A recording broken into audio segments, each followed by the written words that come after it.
Дома треба да сонуваме и да ја градиме нашата заедничка иднина, во нашата заедничка татковина. Ова е пораката која премиерот Мицкоски ја испрати до младите, говорејќи на регионалната министерска конференција за справување со демографските промени и градење отпорност.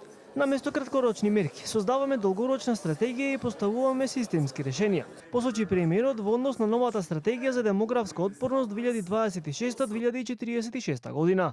Нашата визија е да изградиме држава во која млад човек ќе има причина да остане, во која семејствата ќе имаат сигурност, во која жените ќе имаат еднакви можности, во која старењето нема да значи изолација, туку достоинствен и активен живот.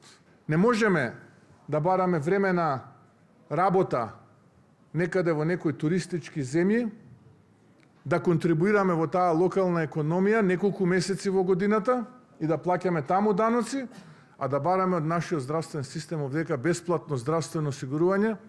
Дома треба да сонуваме и да градиме нашата заедничка иднина во нашата заедничка татковина. Нашата визија е за држава и општество кои ќе бидат модерни, поврзани и инклузивни.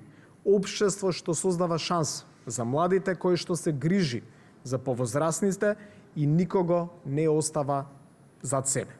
И министерот Лимани ги детектираше проблемите со демографијата и во тој контекст го повтори ставот на владата дека е потребна заедничка акција за нивно решавање. Потребна ни е заедничка акција, споделување на знаење и координирани решенија што ќе ги поврзат регионите и ќе создадат одржливи можности за сите генерации. Инаку годинава државата планира изградба на 19 градинки на целата територија.